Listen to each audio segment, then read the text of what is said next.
Hi everyone, कैसे हो आप सब। अगस्त वाले candidates, revision must be in the full swing. Relax, don't worry. काफी ज्यादा प्रिपरेशन आपका हो गया है। अब थोड़ा सा एंजाइटी लेवल से बढ़ने वाला है और ऐसा लगेगा आपको कि भूल गए, कुछ ये हो गया वो हो गया, बट कुछ नहीं होगा।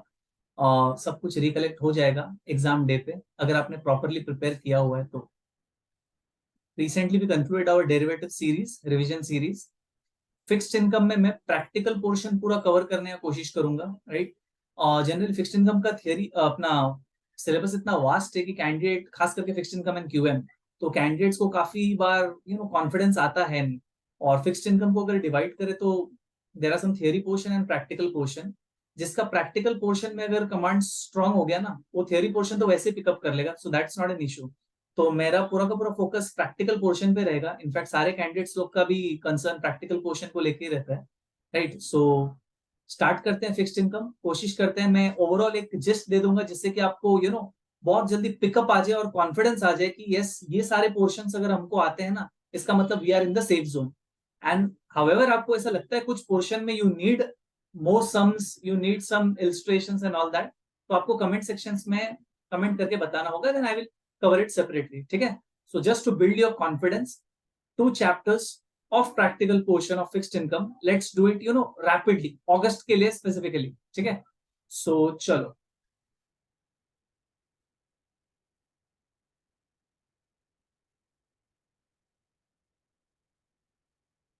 चैप्टर 1 जो वैल्यूएशन के ऊपर है, उसमें से सबसे पहले आपको आना चाहिए रिलेशनशिप बिटवीन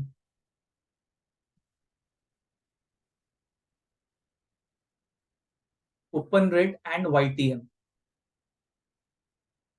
राइट। अगर YTM is greater than coupon rate, then bond is trading at discount, bond discount में है।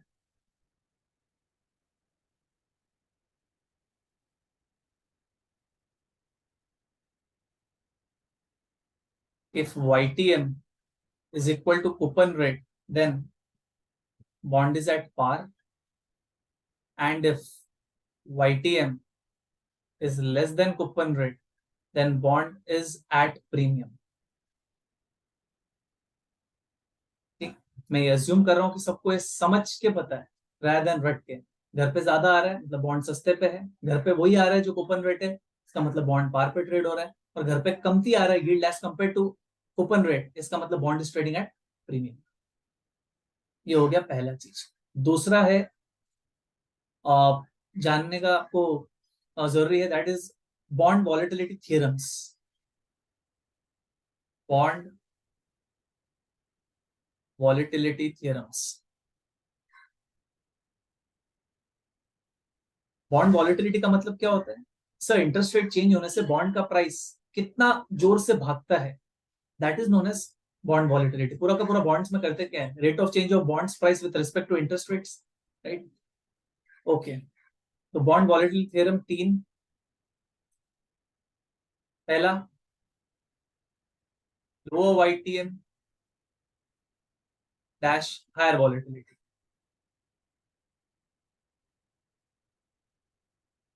जो भी बॉन्ड्स का वाईटीएम कम होता है ना, यील्ड कम होता है ना, वो बॉन्ड ज्यादा वॉलेटाइल होता है। मतलब बढ़ते वक्त भी परसेंटेज इंक्रीज ज्यादा होता है, गिरते वक्त भी परसेंटेज डिक्रीज ज्यादा होता है, as compare to those bond जिनका यील्ड इज ज्यादा, ठीक। दूसरा, long term bonds are more volatile than the short term bond. सबसे important theorem, long term bonds more volatile than short term bonds. तीसरा, lower coupon bonds are more volatile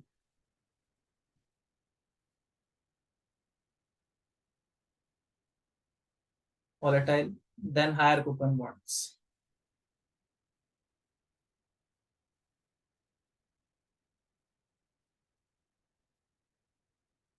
ये bond volatility theorems है, याद आ रहा होगा। ये theorems काफी important है क्योंकि नेक्स्ट चैप्टर आपका प्रैक्टिकल सीरीज है ना, जैसा factors affecting duration, factors affecting convexity, इसी पे डिपेंडेंट है। मतलब वो गिफ्ट जैसे काम करता है, राइट। जैसे कि अब सिंस रिवीजन ही हो रहा है तो जस्ट एक रिकनेक्ट करा देता हूँ। जैसे फैक्टर्स अफेक्टिंग ड्यूरेशन, जैसे लोअर वाईटीएम है तो उसका higher duration, long term bonds have higher duration, lower coupon higher duration. Sir determinants of convexity क्या होगा? Lower YTM higher convexity, long term bonds have higher convexity, lower coupon have higher convexity, callable bond have a negative convexity. ठीक है, इसके ऊपर वापस से revisit करूंगा, it is just that अब रिवीजन चल रहा है तो लेफ्ट राइट अपन जा सकते हैं। ठीक है, एनीवेज बॉन्ड वॉलेटिलिटी थ्योरम्स ये तीन है। वॉलेटिलिटी का मतलब rate of change of price with respect to interest rate, percentage increase and percentage decrease कौन से बॉन्ड्स का सबसे ज्यादा होता है। तो ये तीन थ्योरम्स आपको पता होना चाहिए। तीसरा आपको कॉन्सेप्ट पता होना चाहिए matrix pricing.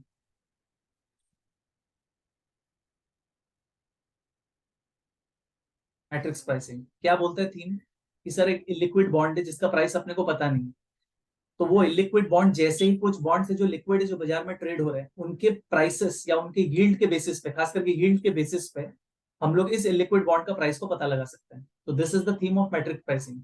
We want to value illiquid bond, that bond is not traded, उसके जैसे बॉन्ड बाजार में ट्रेड हो रहे हैं उनके यील्ड को लेके अपन, ये ना, अगर आप वो सिमिलर बॉन्ड्स का यील्ड को अपन ने ले लिया तो कुछ नहीं करना है ना, जो लिक्विड बॉन्ड है उसका आपको फेस वैल्यू पता रहेगा, कूपन रेट पता होगा, तो फेस वैल्यू आपका कैल्सी का एफवी, कूपन रेट से आपका पीएमटी आ गया, टेन्योर पता होगा एन, आपको सिर्फ आई बाय वाई चाहिए। आई बाय वाई क्या होता है? यील्ड। और यील्ड कैसे निकलता है? जब आपको प्राइस पता होता है, because yield is always on price ना, और प्राइस तो उसका है नहीं। तो हम लोग क्या कर रहे हैं कि सिमिलर बॉन्ड्स का प्राइस, सिमिलर बॉन्ड्स क्या यील्ड दे रहा है वो यील्ड अपन इलिक्विड बॉन्ड्स के वैल्यूएशन में यूज कर रहे हैं, and then what, compute price. ठीक है, प्रॉब्लम क्या होता है, सपोज 5 साल का इलिक्विड बॉन्ड है लेकिन उसके जैसा ही सिमिलर बॉन्ड 5 साल का है नहीं, 4 साल का है और 6 साल का है, तो वहां पे एक इंटरपोलेशन टेक्निक काम आ जाता है। फॉर एग्जाम्पल यहाँ पे जस्ट लिख रहा हूं मैट्रिक्स प्राइसिंग में, say we want to value,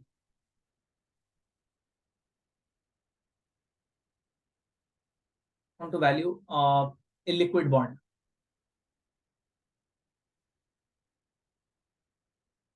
इस बॉन्ड का फीचर्स क्या है? Face value 100, n 5 years, open rate 10%। Right, अब ट्रेडेड लिक्विड बॉन्ड का डिटेल्स आपको दिया होगा।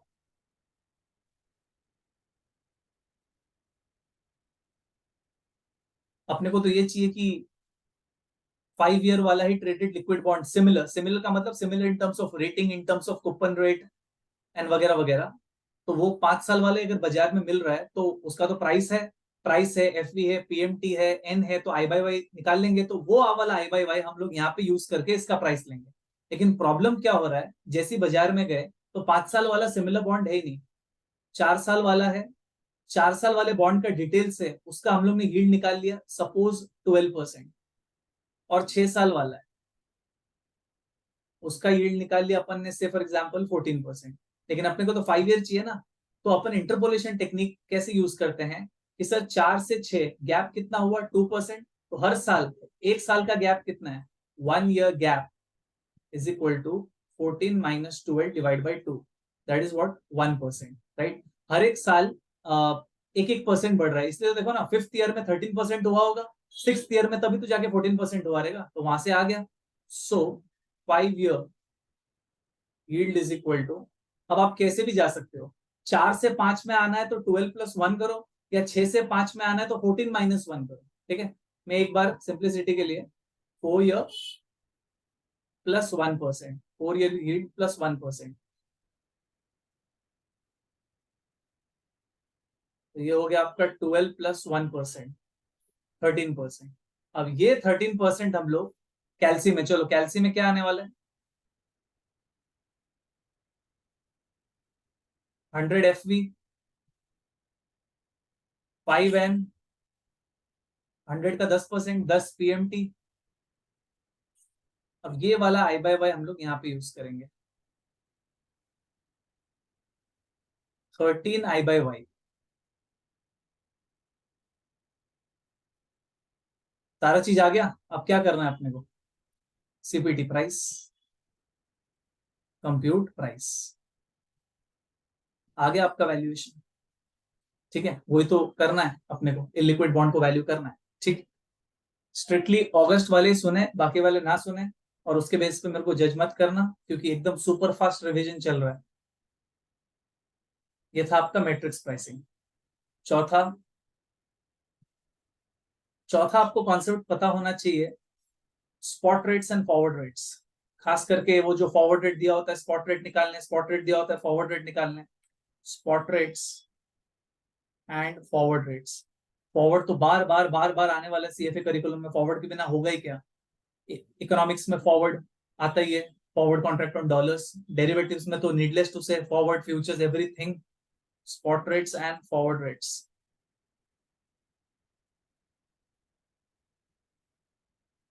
राइट, इसमें दो है, अपने को क्या निकालना है, कैलकुलेशन ही पूछेगा। एक पूछेगा calculation of forward rates using spot rates,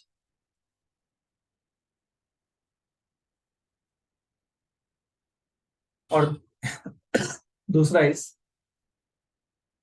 calculation of spot rates using spot rate and forward rate.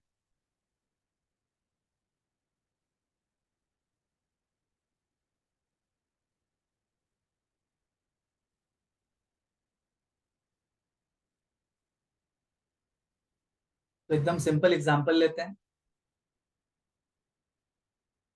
Suppose 3 year का स्पॉट रेट दिया हुआ है, टाइमलाइन से करा देता हूँ।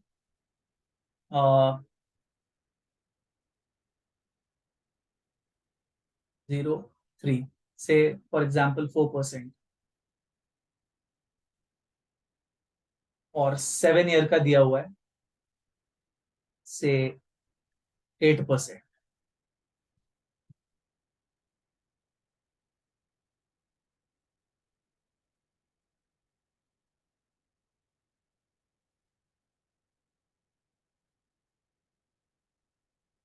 और आपको पूछेंगे 3y 4y, याद आ रहा होगा, 3 साल बाद 4 साल के लिए। राइट, तो अपने को 7 साल में से 3 साल वाला हटाना पड़ेगा ना, तब जाके तो 4 साल का निकलेगा। इसी को फॉरवर्ड रेट कहते हैं। 3y 4y का मतलब 3 साल के बाद 4 साल के लिए वो रेट अपने को निकालना है। राइट, तो दो तरीका है, या तो डिवाइड करके या तो माइनस करके। तो बेस्ट शॉर्टकट ये होता है कि माइनस करके। तो 7 बड़ा वाला स्पॉट रेट में से छोटा वाला स्पॉट रेट को अपने को हटाना है, तो it goes like this. 3y 4y is nothing but 7 में से 3 को हटाना है, तो 7 into S7 minus 3 into S3 whole divide by 7 - 3। तो 7 into S7 का मतलब हो गया 7 into 8 minus 3 into 4 divide by 7 - 3 4। तो ये कितना हो रहा है, 56 - 12 डिवाइड बाई 4, 11%। ये वाला रेट आपका हो गया 11%। ये कैलकुलेशन एकदम आना चाहिए आपको, बहुत चांसेस है पूछने का। दूसरा वाला sum, calculation of spot rates using spot rate and forward rate. इसमें यही वाला एग्जांपल ले लेता हूँ, इजी हो जाएगा। देखो अभी देते क्या है, मैच तो होना ही है। 0 से 3 4%, और 3y 4y भी अपने को दे के रखा हुआ है। ठीक है, ये दे के रखा हुआ है 11%। इसलिए बोला स्पॉट रेट दिया हुआ है, फॉरवर्ड रेट दिया हुआ है, अपने को बोलेगा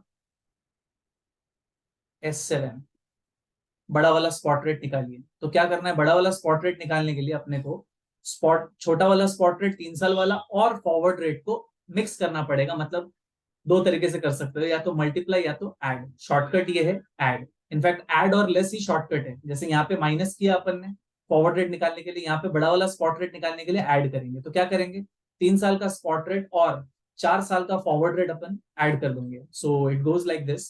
सो अपने को S7 निकालना है। राइट, देखो S7 8% ही आने वाला। सो 3 साल का spot rate that is 3 into 4% plus 4 साल का forward rate 4 into 11% divided by 3 + 4। यहाँ पे माइनस था, यहाँ पे प्लस, तो 12% 56 डिवाइड बाई 7 8%। वो तो मैं कह ही रहा था, आना था 8%। क्योंकि ये सारा का सारा mechanism prevention of arbitrage principle से ही हो रहा है, ठीक है। Now let me not divert into that stuff, but आपको चीज पता होना चाहिए हाउ टू डू इट। एक माइनस वाला है, एक प्लस वाला है, so this is important stuff. इसको इम्पोर्टेंट, इनफैक्ट सारा का सारा इंपॉर्टेंट ही करा रहा हूँ, साइड स्टफ्स को मैं लीव कर रहा हूँ। So relationship between coupon rate, bond volatility theorems, matrix pricing, spot rate and forward rates. पांचवा इसमें इंपॉर्टेंट ये हो जाता है, कैलकुलेशन ऑफ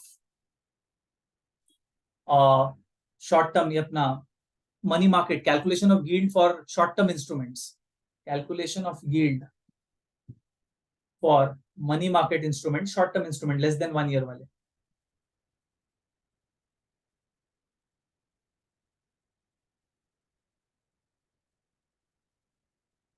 तीन तरीके से कर सकते हैं, ये तो आपको एकदम पता होना चाहिए, इसमें से भी पूछने का चांस है।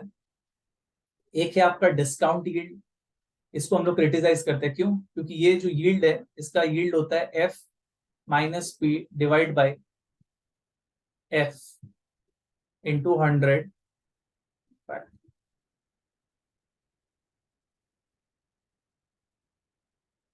Into 100 into 360/n। याद आ रहा है फॉर्मूला? कोई चीज 100 का 120 हो गया तो रिटर्न कैसे कैलकुलेट करते हो? 20% 120 minus 100 divide by 100, discount yield बोलता है हम लोग 120 माइनस 100 डिवाइड बाई 120 ले लेंगे एफ, और उसको एनुअलाइज करते वक्त जनरली मल्टीप्लाई 365 से करना चाहिए, right? 365 days a year, but 360 से करता है। दूसरा is money market yield, money market yield F minus P divide by P होना चाहिए इंटू 100 इंटू, इनफैक्ट जो भी इसमें खराबी है ना, मेरे को उसको डिफरेंट कलर पेन से लिखने दो ताकि आपको याद रहेगा।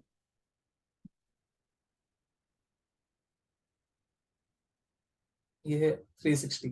तो डिस्काउंट यील्ड में दो प्रॉब्लम्स है, एक डिनोमिनेटर में एफ लेता है और मल्टीप्लाई करते हुए 360 लेता है।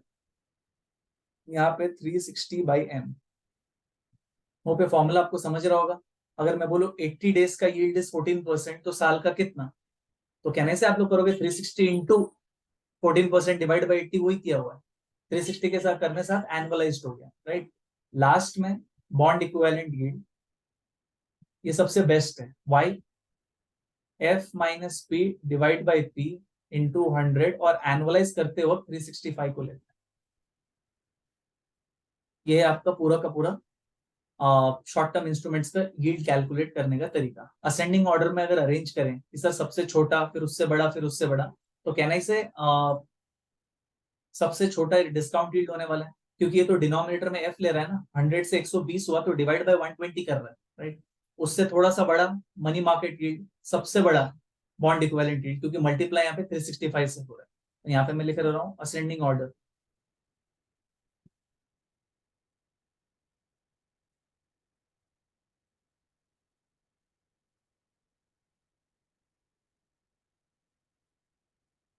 डिस्काउंट यील्ड,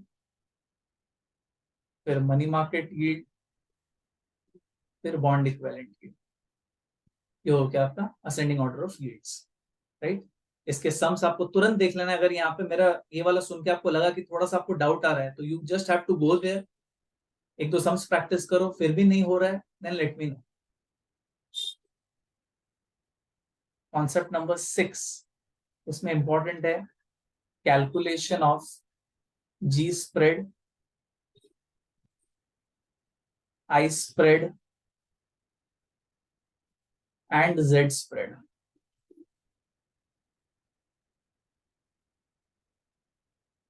सबसे पहला G spread, easy stuff. G spread निकालना है तो अपने को ये देखना है कि कॉर्पोरेट बॉन्ड का यील्ड कितना ज्यादा देता है ओवर एंड अबव ट्रेजरी का यील्ड, गवर्नमेंट बॉन्ड का यील्ड से कितना ज्यादा दे रहा है। Example, government bond is yielding 8% and the corporate, same type का corporate bond is yielding 12%, then what is the G spread? 12 minus 8, 4। तो यहाँ पे जस्ट लिख रहा हूँ मैं, G spread is extra yield, extra yield over and above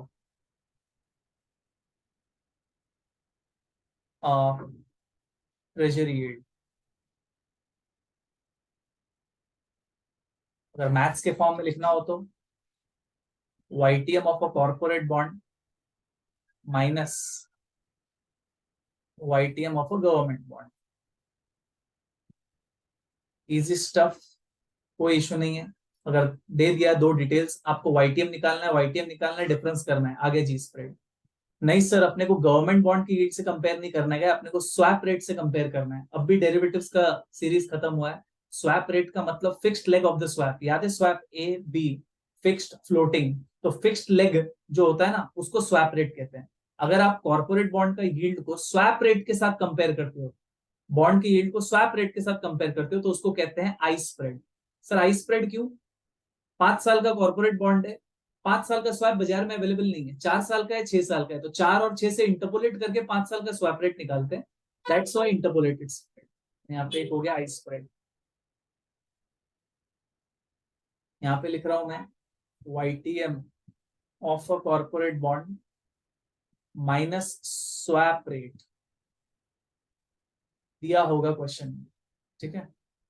ji spread और I spread criticise करते हैं हम लोग because both are based on YTM. और आप सबको पता होगा ऑगस्ट वाले YTM का लिमिटेशन है, राइट? क्या क्या लिमिटेशन है, तो यहाँ पे लिख दे रहा हूं. G spread and I spread.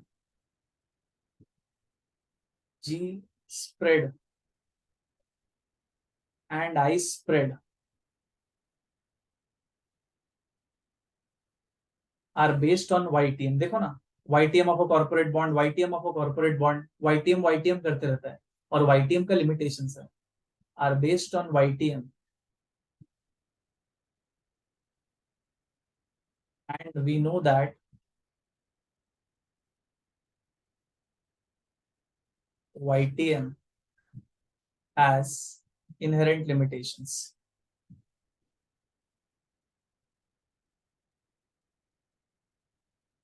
क्या क्या है वो लिमिटेशंस, चलो फटाफट से. पहला, नाम में छुपा हुआ है, यील्ड टू मेच्योरिटी. बोलता है अगर आप बॉन्ड खरीदते हो तो नेक्स्ट डे नहीं बेचना है. 5 साल का बॉन्ड है तो 5वें साल के एंड में जब कंपनी फेस वैल्यू देगा ना, बस वहां तक हम होल्ड करेंगे. तो पहला, bond shall be held to maturity. दूसरा, सपोज एक बॉन्ड का आपने YTM कैलकुलेट किया, आया 10%, तो आप लोग बोल रहे हो बॉन्ड से आपको कूपन जो मिलता है ना, वो कूपन को आप री इन्वेस्ट करोगे एट 10%. ऐसा कहाँ पे होता है यार? उस टाइम पे आपने यील्ड निकाला 10%, द वेरी नेक्स्ट डे या तुरंत उसी वक्त बाजार में इंटरेस्ट रेट तो चेंज होते रहता है. तो ये अज्यूम करना कि सारे के सारे इंटरमीडिएट कैश फ्लोस को हम लोग YTM में री इन्वेस्ट करेंगे, ये तो स्टूपिड अजम्पशन है. बट YTM यही अज्यूम करता है, इसलिए तो आपका 10% आता है, राइट? क्योंकि आप अज्यूम करते हो जो आपको अंदर ही अंदर कूपन मिल रहा है ना, वो कूपन को आप री इन्वेस्ट कर रहे हो at the rate of YTM. इसका calculation, detail calculation next chapter practical series में होता है, राइट? तो all the cash flows, all the intermediate cash flows from a bond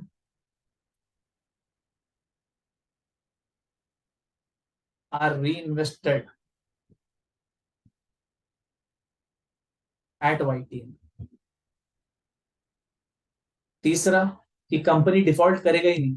first year के एंड में कूपन दे देगा, सेकंड ईयर के and में कूपन दे देगा, जहां जहां पे कैश फ्लो खड़ा है, मतलब वो कंपनी को देना है, कंपनी टाइम पे दे देगा, कोई डिफॉल्ट नहीं. ठीक है. तीसरा is there is no credit risk.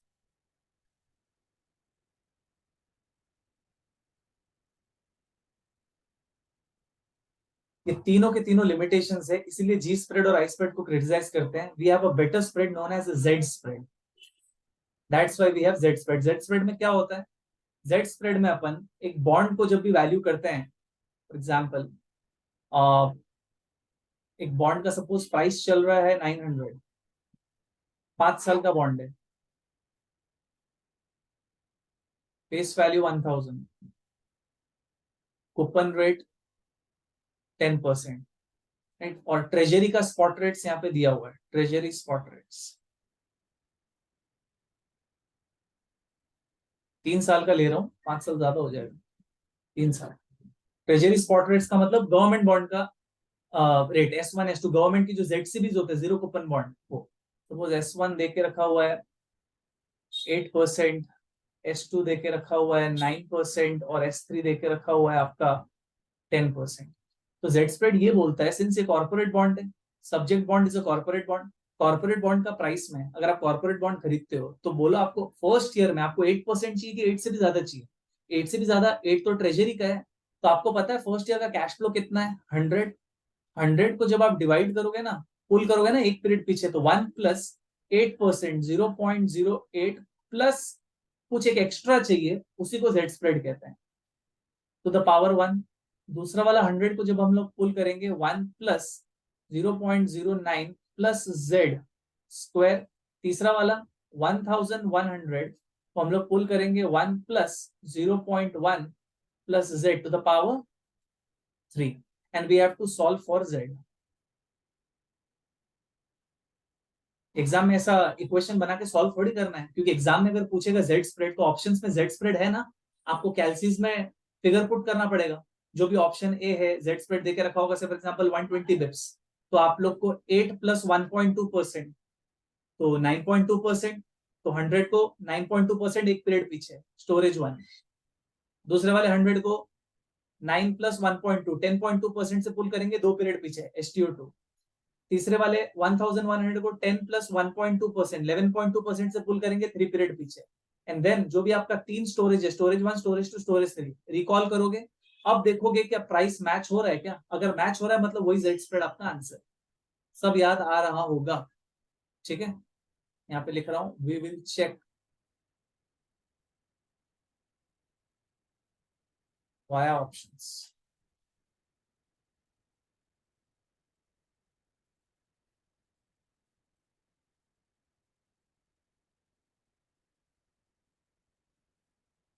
अब उसके बाद आपका कॉलेबल बॉन्ड पुटेबल बॉन्ड के ऊपर चले जाते हैं। कॉलेबल बॉन्ड का just diagram is enough, negative convexity याद है। कंपनी के पास राइट है to call the bond prior to the maturity, और कंपनी एक्सरसाइज करेगा जब इंटरेस्ट रेट्स लो होते हैं, इट एग्जिबिट्स नेगेटिव कन्वेक्सिटी। तो callable bond and putable bond का ना आपको एक तो फॉर्मूला पता होना चाहिए। कॉलेबल बॉन्ड का फॉर्मूला सबसे पहले तो price of the callable bond is equal to price of the straight bond minus, किसी को लग रहा है लॉजिक के साथ, लॉजिक के साथ एक बार छोड़ दो, वैसे भी अगस्त 4 अगस्त है आज, तो एक बार पिकअप कर लेते हैं, minus value of the call option.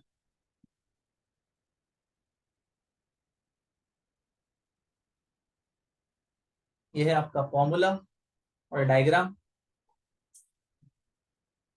This is interest rate, this is price.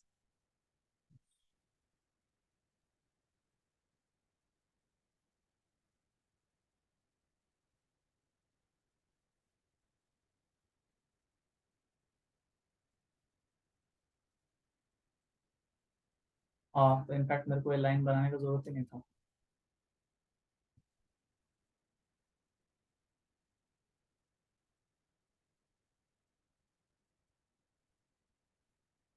तो यहाँ पे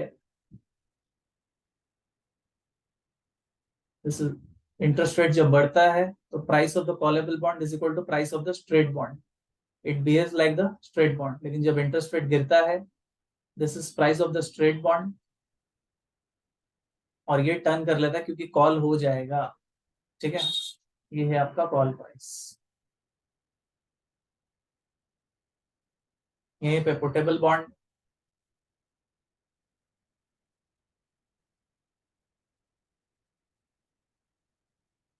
सबसे पहला price of the putable bond is equal to price of the straight bond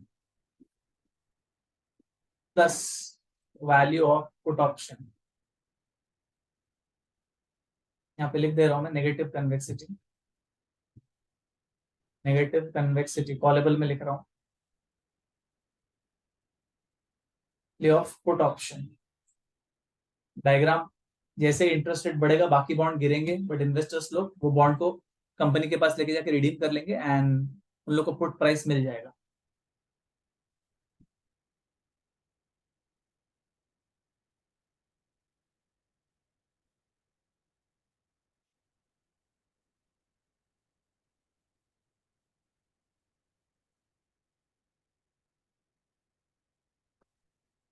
Putable bond cannot fall below the put price. This is interest rate, this is price. So जब interest rate बढ़ता है तो बाकी bonds गिरते हैं, straight bond, और ये हो गया price of the quotable bond. And जब इंटरेस्ट रेट गिरता है, quotable bond behaves like the straight bond.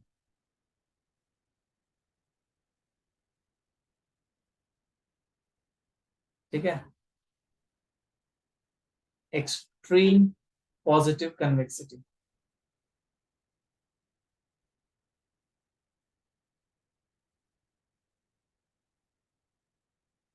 तो ये सारा चीज आपको ध्यान में आ जाना चाहिए जब आप फर्स्ट चैप्टर को करोगे। ऑब्वियसली एक टिक करके तो नहीं होगा, कैसे होगा, it is just a confidence booster session.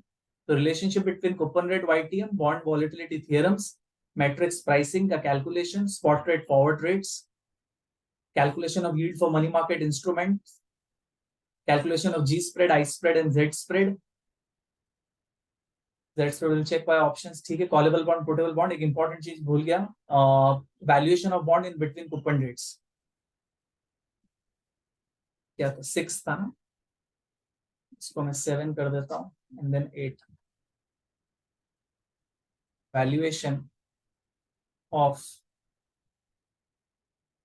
bonds in between, इसका अलग से YouTube वीडियो मैंने डाला हुआ है, आप चेक कर सकते हो, in between coupon rates।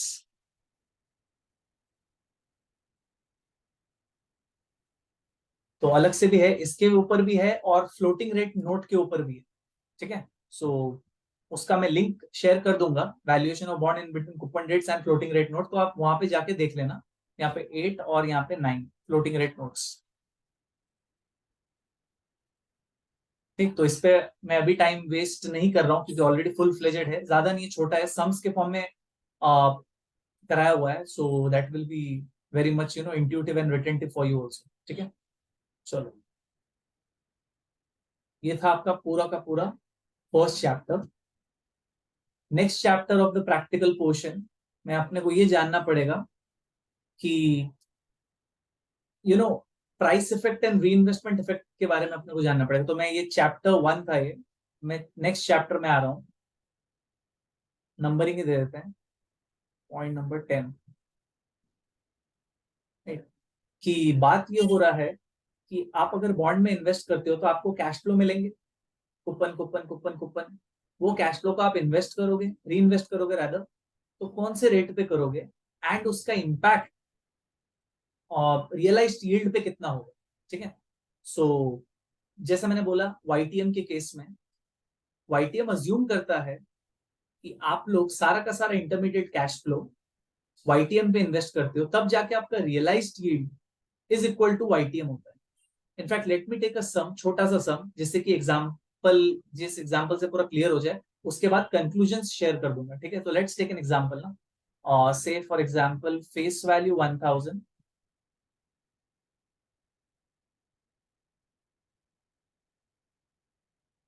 Open rate 8%, n 3 years, price suppose 960 है। चलो फटाफट कैल्सियम में वाईटीएम निकालना। ये बॉन्ड अगर आप खरीदोगे 960 में, तो आपको ऑन एन एवरेज घर पे कितना आने वाला है हर साल, ये बोलने आना चाहिए, उसी को वाईटीएम कहते हैं। ठीक है, so 960 plus minus PV, 1000 FV, 3 N, 80 PMT, CPT, I by Y, 9.59। So YTM is equal to 9.59%। ठीक है, अब ये 9.59% कैसे आया पता है, अब इसको डिटेल इलेबोरेट किया हुआ है ये चैप्टर में। ठीक है, अब यहाँ पे सपोज हम लोग अज्यूम करते हैं, assuming assuming market interest rate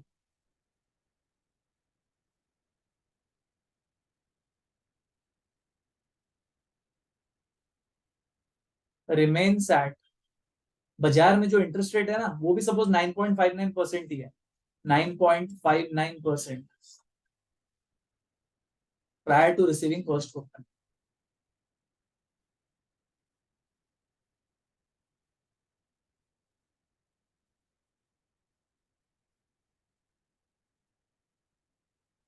ठीक है, आपने एक बॉन्ड खरीदा, आपको ये बॉन्ड अगर 960 में आपने खरीदा तो आपको ऑन एन एवरेज क्या मिलने वाला है? 9.59%। सपोज बाजार में 9.59% ही रह गया, ठीक है, prior to receiving the first coupon. अब देखना, उसको सॉल्व करने के लिए पार्ट्स में आप करो। मैं आपको ये प्रूफ कर दूंगा कि आपका जो घर में यील्ड आएगा ना, वो 9.59% ही होने वाला है, ठीक है। सो पहले तो आपको जो कूपन मिलेगा, पहले तो फ्यूचर वैल्यू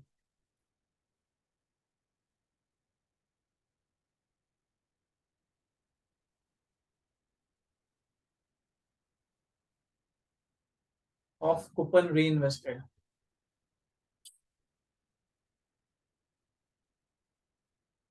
कूपन कितना मिलने वाला है आपको? कहने से 80 80 80। पहला वाला 80 को 2 साल इन्वेस्ट करोगे, दूसरा वाला 80 को 1 साल, तीसरा वाला 80 तो 3 पे ही खड़ा है, राइट। 3 साल के बाद आपको पूरा पैसा चाहिए। तो future value of coupon reinvested में प्लीज कर दो 80 plus minus PMT, basic time value of money sum, 3n। क्या रेट से आप री इन्वेस्ट करने वाले हो? 9.59 से। 9.59 I by Y, and then CPT F. 80 plus minus PMT, PV को 0 कर दो, 3n 9.59 I by Y CPT F P. तो 80 80 80 3 साल तक कितना बन गया? 263.7517। अगर 80 को कहीं नहीं इन्वेस्ट करते तो 240 तो ऐसे ही दिख रहा है। री इन्वेस्ट कर दिया तो कुछ इंटरेस्ट पोर्शन भी तो आया। दूसरा, आप अगर 3 साल तक बॉन्ड को होल्ड कर रहे हो तो तीसरे साल के एंड में कहने से आपको 1000 दे देगा रिडेम्पशन अमाउंट। ये 263.517 कहाँ पे खड़ा है? At T is equal to 3। T is equal to 3, redemption amount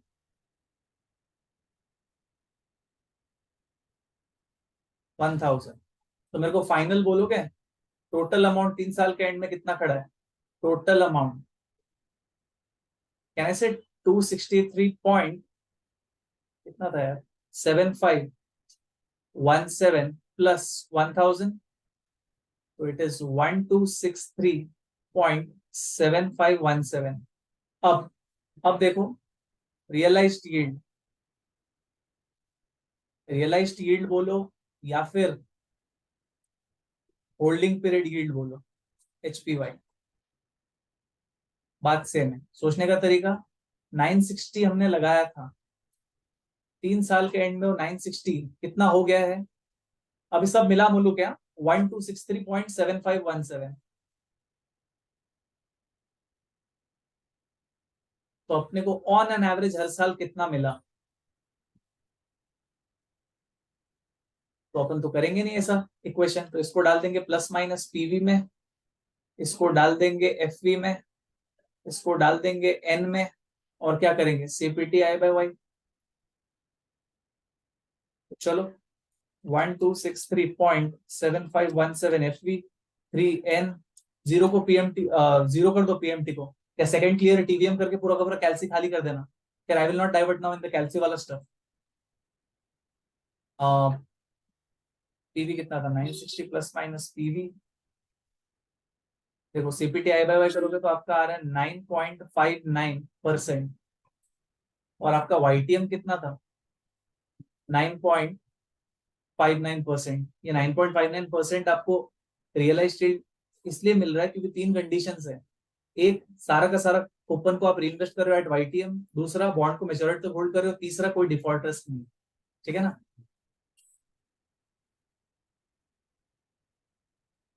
तो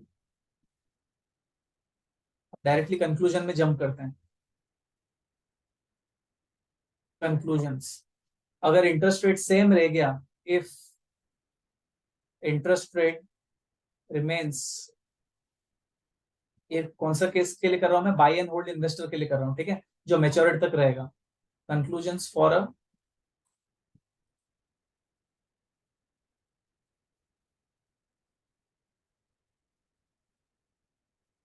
बाय एंड होल्ड इन्वेस्टर,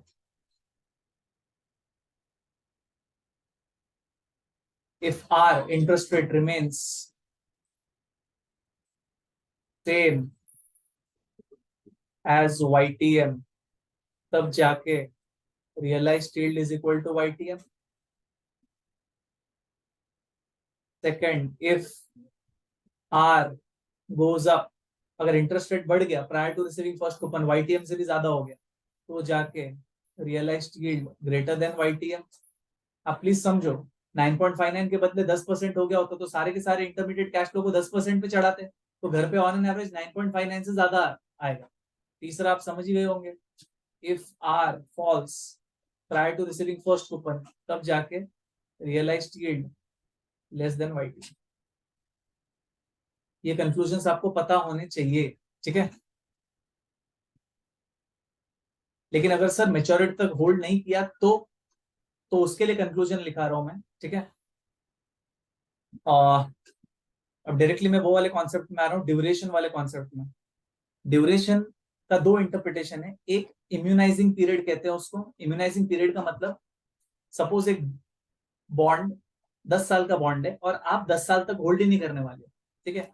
वो 10 साल के बॉन्ड का ड्यूरेशन 7 साल आया। कैसे आया, उसका कैलकुलेशन है कि सर एक 10 साल का बॉन्ड है, उसका ड्यूरेशन ही 7 साल। तो 7 साल का इंटरप्रिटेशन क्या है, इट इज लाइक अगर मैं 7 साल तक बॉन्ड को होल्ड करता हूं तो no matter interest changes prior to receiving first coupon, मेरे घर में तो वाईटीएम ही आएगा। इसलिए ड्यूरेशन को इम्यूनाइजिंग पीरियड भी कहते हैं, ठीक है। तो यहाँ पे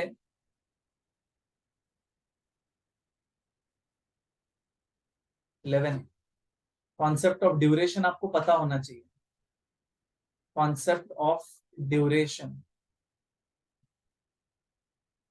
ड्यूरेशन का दो मतलब है, एक इम्यूनाइजिंग पीरियड, इम्यूनाइजिंग पीरियड जो क्या कहता है, इम्यूनाइजिंग पीरियड का मतलब if we hold the bond, in fact duration को डी से डिनोट करते हैं, ठीक है। So if we hold the bond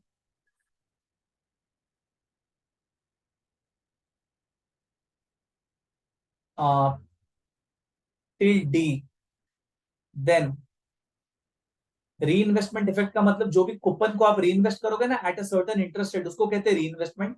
और अगर आपने प्रायर टू मेच्योरिटी बॉन्ड को बेच दिया तो ऑब्वियसली बॉन्ड को बेचोगे, और बॉन्ड का प्राइस कैसे निकलता है, present value of the future cash flow. से फॉर एग्जांपल 10 साल का बॉन्ड है एंड यू हैव डिसाइडेड 7 साल के एंड में आप बेच दोगे, तो 7 साल के एंड में बॉन्ड का प्राइस क्या होगा, 8, 9, 10 कैश फ्लोस को आप पुल करोगे एट उस टाइम का रेट जो चल रहा है, ठीक है। यही तो होता है प्राइस, उसको कहते हैं प्राइस इफेक्ट। तो री इन्वेस्टमेंट इफेक्ट, प्राइस इफेक्ट। अगर आप ड्यूरेशन तक होल्ड करते हो तो री इन्वेस्टमेंट इफेक्ट और प्राइस इफेक्ट ऑफसेट हो जाते हैं, मतलब इंटरेस्ट रेट ऊपर गया नीचे का फर्क नहीं पड़ता है, सर मेरे घर में तो वाईटीएम ही आएगा। ये मैजिक है ड्यूरेशन का, ठीक है। If you hold the bond till D, then reinvestment effect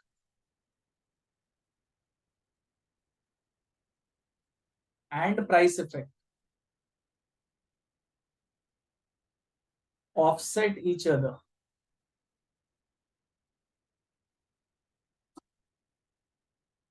such that uh, realized yield is equal to YT। Immunising period इसलिए उसको कहते हैं इम्यूनाइज्ड, वैसा। दूसरा, it is the average waiting time.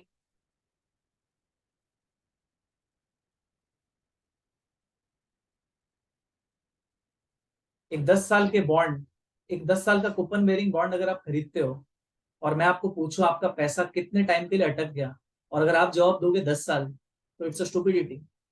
आपको हर साल कुछ ना कुछ कैश फ्लो तो रिलीज हो रहा है ना, कुछ ना कुछ अमाउंट तो रिलीज हो रहा है, राइट। तो आप कैसे बोल सकते हो 10 साल का कूपन बेरिंग बॉन्ड अगर आप खरीदते हो तो waiting period is 10 years, no.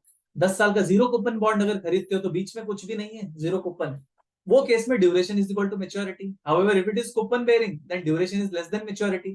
तो 10 साल के बॉन्ड का ड्यूरेशन 7 साल होना, इसका मतलब ऑन एन एवरेज 7 साल के लिए पैसा आपका अटका हुआ है, एवरेज वेटिंग टाइम। कैसे निकालते हैं, you must be knowing, just यहाँ पे कर देता हूँ। यहाँ पे टाइम टू रिसिप्ट होता है,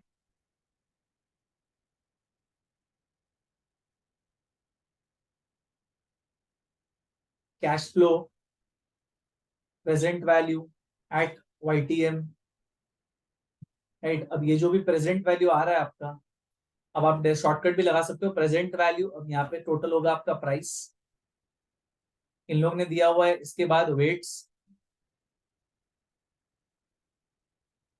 एंड देन लास्ट में जो भी वेट्स आया, weight into time, weight into time. चौथा column is weight into time. तो हम लोग ये कॉलम स्किप कर सकते हैं।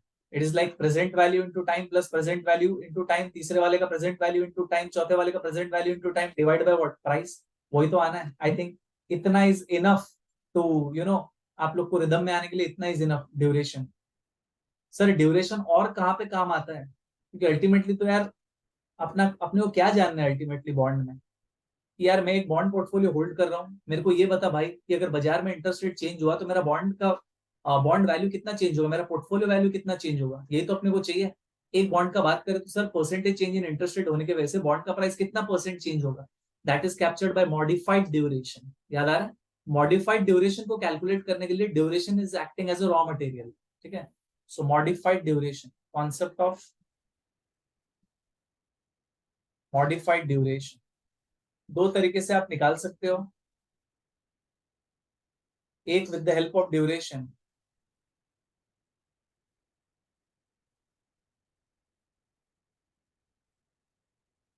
फॉर्मूला क्या है याद है? Modified duration is equal to duration divide by periodic YTM factor, और दूसरा shortcut without duration. Formula is negative interest rate shock दोगे तो एक प्राइस आएगा, याद आ रहा होगा। एक बॉन्ड का फीचर्स है, एक सर्टेन यील्ड आया, वो यील्ड को हम लोग नेगेटिव शॉक देंगे। तो नेगेटिव शॉक देंगे, सपोज 10% यील्ड आया तो मैं 1% नेगेटिव शॉक दूंगा तो 9% पे प्राइस ज्यादा होगा। तो यहाँ पे लिख रहा हूँ प्राइस नेगेटिव शॉक से जो आएगा, माइनस 1% पॉजिटिव शॉक देंगे तो प्राइस पॉजिटिव शॉक से जो आएगा, divide by 2 into existing price into shock जो आपने दिया हुआ है। ठीक है ना, 1% तो 0.01 डेसिमल में लिख देता हूं मैं, तो शॉक इन डेसिमल्स। ये है शॉर्टकट वाला विदाउट डी। इंटरप्रिटेशन क्या, से फॉर एग्जाम्पल एमडी आ गया 4%, इसका मतलब सर अगर 1% इंटरेस्ट रेट चेंज हुआ तो बॉन्ड का प्राइस चेंज होगा 4% in the opposite direction, ignoring convexity, क्योंकि ये सारा का सारा स्ट्रेट लाइन है। Just in case you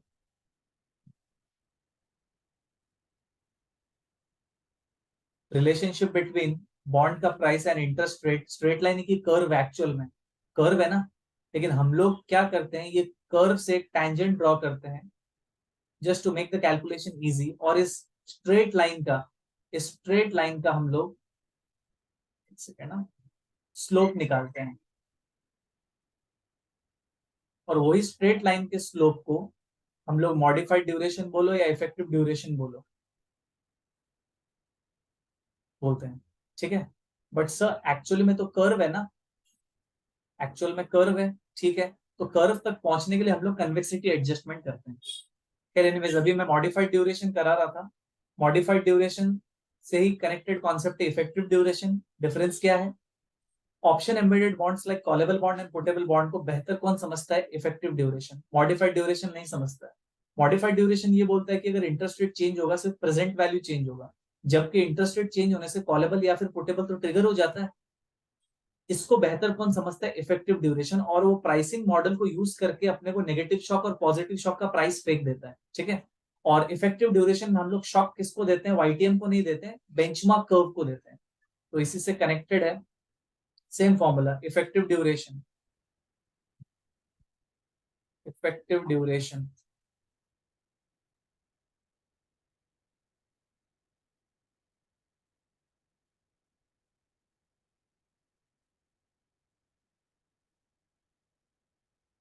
is equal to same negative shock positive shock divide by 2 into P0 into, यहाँ पे ना चेंज इन बेंचमार्क होता है, इन डेसिमल्स आप लिख सकते हैं।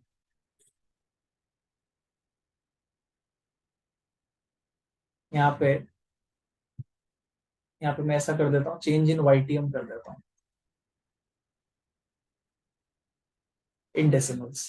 तुरंत तुरंत वीडियो सुनने के बाद वो सारे के सारे एक एक सम्स भी आप पकड़ोगे ना, एकदम रिदम आ जाएगा आपको क्या कह रहा हूँ मैं, राइट।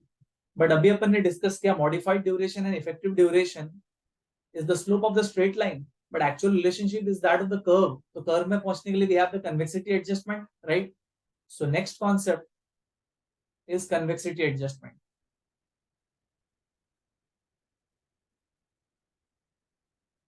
Convexity, तो सबसे पहले अपने को convexity कैलकुलेट करना पड़ेगा।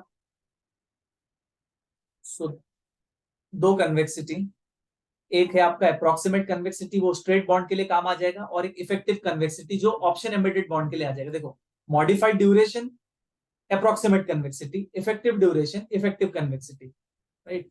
तो यहाँ पे अप्रोक्सीमेट कन्वेक्सिटी,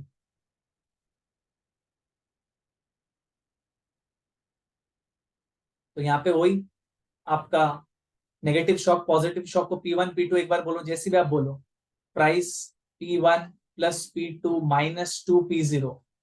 आप कुछ भी करो, नेगेटिव शॉक से आपका एक प्राइस आएगा, पॉजिटिव शॉक से आपका एक प्राइस आएगा, राइट। तो negative shock plus positive shock, whatever, मैं ऐसा लिख देता हूँ, इनफैक्ट वो रिदम में चले जाएगा। प्राइस यहाँ पे negative shock plus positive shock -2 into current price the whole divide by P0 into delta YTM square है यहाँ पे। ऑब्वियसली यहाँ पे भी डेल्टा YTM आप जब भी करोगे इन डेसिमल से करना, ताकि आपको बाद में अलग से इंटू 100 करने का जरूरत नहीं है। Formula remains the same for effective convexity.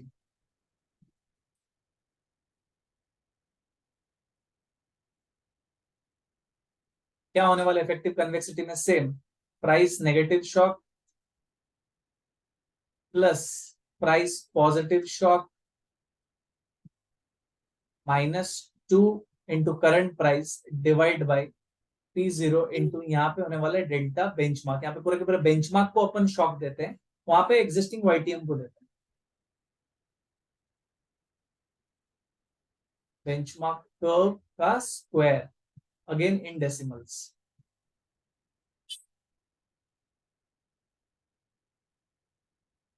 अब इससे थोड़ी काम चलेगा, ये तो कन्वेक्सिटी का फिगर आया एग्जाम में, 95% चांस है कि कन्वेक्सिटी का फिगर दे देंगे, बट अगर नहीं दिया तो देखो करिकुलम में तो फॉर्मूला दिया हुआ है, so we should not take a chance. तो आपने को पहले तो अपना कन्वेक्सिटी निकालना पड़ेगा, एंड उसके बाद कन्वेक्सिटी एडजस्टमेंट का फॉर्मूला है। आप समझ रहे हो क्या हो रहा है? पहले price as per the straight line आ रहा है, स्ट्रेट लाइन से कर्व में पहुंच रहे हैं, कर्व में पहुंचने के लिए अपने को कन्वेक्सिटी एडजस्टमेंट करना पड़ेगा। कन्वेक्सिटी एडजस्टमेंट करने के लिए मेरे को कन्वेक्सिटी चाहिए, क्वेश्चन में दे दिया होगा तो thank you very much, it's fine, लेकिन नहीं दिया होगा तो एटलीस्ट पता तो होना चाहिए कैसे निकालना। इट्स वेरी इजी, कोई नहीं है, नेगेटिव शॉक पॉजिटिव शॉक, खाली याद रखना कन्वेक्सिटी के फॉर्मूला में या फिर कन्वेक्सिटी एडजस्टमेंट के फॉर्मूला में स्क्वायर है, और ड्यूरेशन के फॉर्मूला में स्क्वायर नहीं है, ठीक है। सो 15 को मैं लिख रहा हूं कन्वेक्सिटी एडजस्टमेंट, ये काम का है, आपको ये तो पक्का निकालना पड़ेगा, इसलिए इसको मैं इंपॉर्टेंट मार्क कर रहा हूं।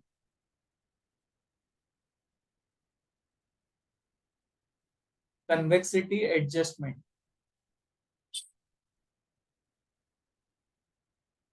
Formula goes like this, half into C convexity. ये सर कहां से आया? ये फॉर्मूला से आएगा, ज्यादा केस में दिया हुआ रहेगा, इंटू डेल्टा YTM बोलो या फिर डेल्टा बेंचमार्क बोलो का स्क्वायर। मैंने बोला ना कन्वेक्सिटी के फॉर्मूला में स्क्वायर है, ठीक है। अब मेरा तो हैबिट इन डेसिमल्स अगर आप लिख रहे हो, डेसिमल मतलब 20 बिप्स का मतलब 0.2% ना, तो 0.2 नहीं बोल रहा हूँ, 0.2%, 0.002 वैसा।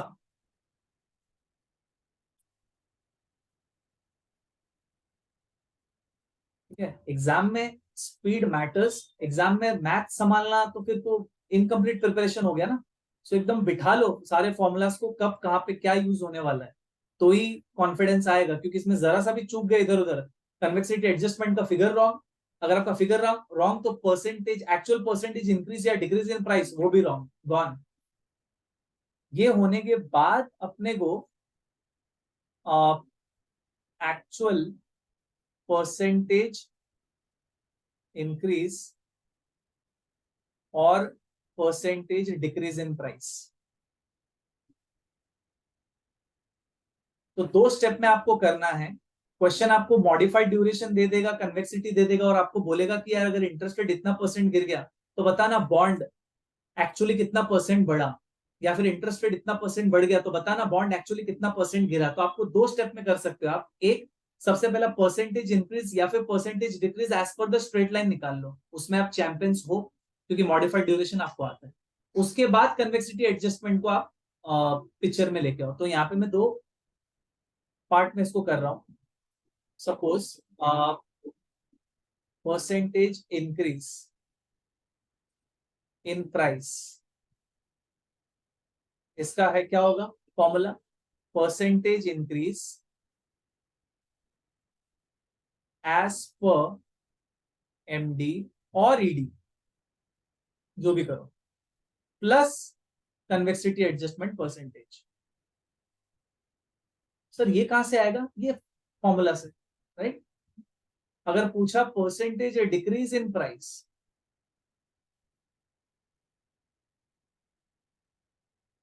तो क्या होगा, सबसे पहला 2 स्टेप, पहले तो percentage decrease as per the line, percentage decrease